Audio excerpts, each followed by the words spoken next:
Saudações cristãs a todos os irmãos no Brasil e no mundo. Sou o pesquisador Marcos Lopes, Espada Triunfante Brasil. Nesta série estamos analisando a doutrina e o ensinamento do teísmo aberto. De onde ele veio, de onde ele surgiu, quais são os seus defensores, em que é crido esses ensinos e por aí vai. Os teólogos do teísmo aberto, eles costumam passar a ideia de que esta doutrina é uma doutrina nova, né? É uma doutrina recente. Isso quando nós voltamos para os anos da década de 1990. Né? Então eles procuram passar a ideia de que é uma teologia nova, uma teologia que deve ser aceita porque ela não está entrelaçada nas tradições teológicas, na teologia antiga, que segundo eles seriam arcaicas, e também misturadas com filosofia grega. Bem, mostrando dentro deste ângulo que isto não é verdade, vamos fazer um rápido passeio sobre os personagens do mundo grego e vamos avaliar se verdadeiramente pode ser aceito esse argumento de que o teísmo clássico, ou seja, a teologia clássica, ela está embasada na filosofia grega, ela foi contaminada pela teologia grega. Né? Então, nós precisamos verificar o que dizem os filósofos gregos, precisamos verificar também o que dizem os teólogos do teísmo aberto.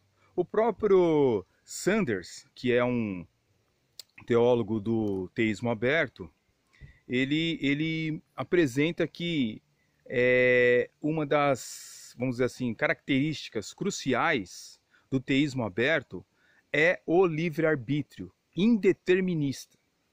Né? Ele observa que este conceito pode ser encontrado praticamente até em Filo, né? Aquele antigo filósofo. Né? E outros também, eles se substanciam em alguns pais da igreja.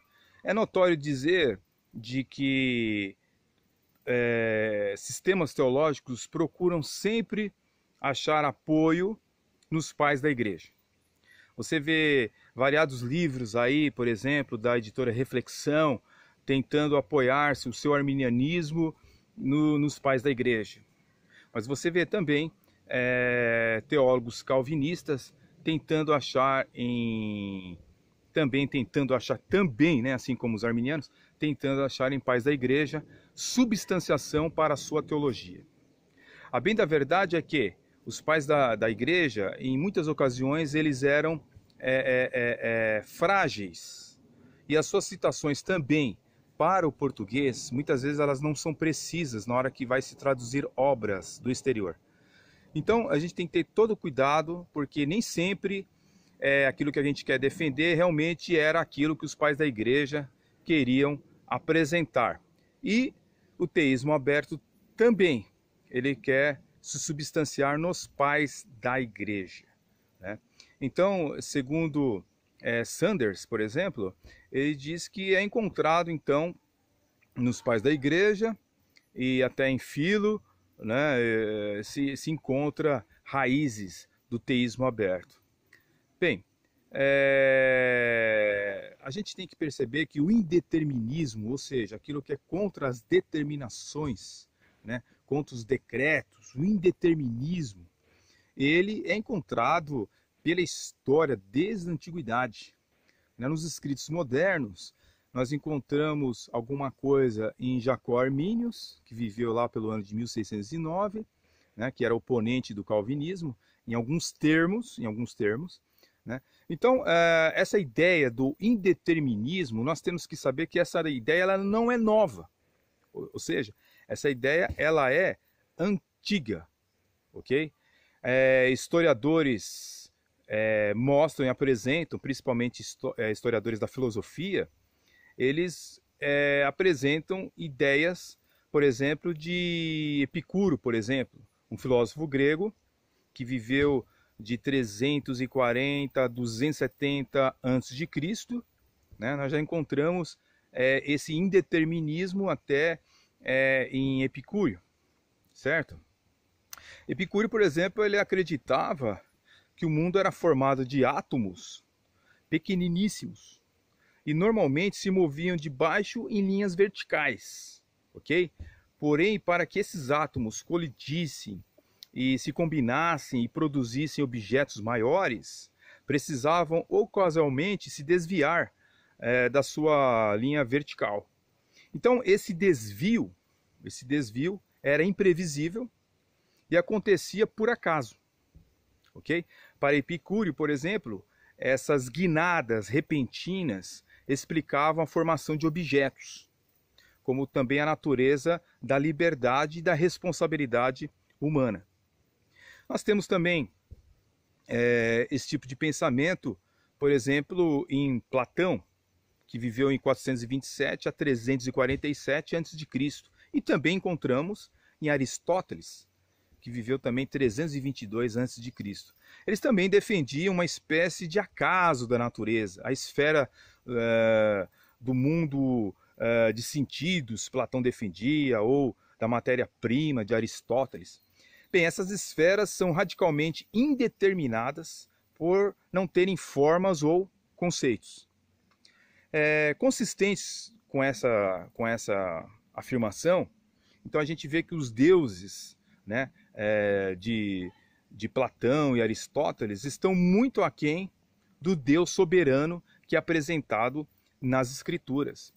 Então nós temos aí Platão, que se refere a um grande número de seres como divinos, né, os deuses finitos das religiões gregas, e nós temos aí na obra de Demiurgo, né, nós temos aí um material que forma a cópia desse tipo de pensamento. Demiurgo, por exemplo, ele é reprimido tanto pela natureza das formas como pela natureza do material. Então o próprio mundo das formas, especialmente a forma do bem. Mas para Platão, a forma do bem se explica a bondade do mundo, não pelos seus defeitos ou maldades. Portanto, todos os seres aos quais Platão se refere são essencialmente finitos. Eles não controlam o mundo, antes são em si mesmos limitados pela autonomia do mundo, pelo acaso, né? Ou pela vontade do livre-arbítrio indeterminista dos seres finitos. Bem, o Deus de Aristóteles, ele já fala sobre a causa primeira, né? Aquele que se move sobre todas as coisas, enquanto ele mesmo é imutável. Esse ser ele é impessoal, né? E ao invés de pessoal. Então já nós vemos esse conceito em Aristóteles, né? Como os teólogos do teísmo aberto muitas vezes afirmam, o Deus de Aristóteles não conhece o mundo, nem o ama, ok? Ele move o mundo atraindo assim os seres finitos, né, para se moverem em sua direção. Assim como, por exemplo, uma bela arte atrai pessoas para ver aquela obra de arte. Então, para usar a linguagem comum, a teologia do processo, né, a gente vê esse tipo de ensinamento na cultura grega, né?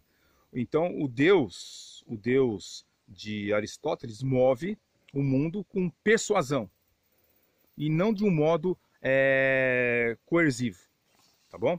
Então, as premissas que formam a base do indeterminismo retrocedem ainda mais no tempo. Os filósofos gregos mais antigos, como por exemplo Tales, existiu outro também chamado Anaximandro, né, um nome diferente, né?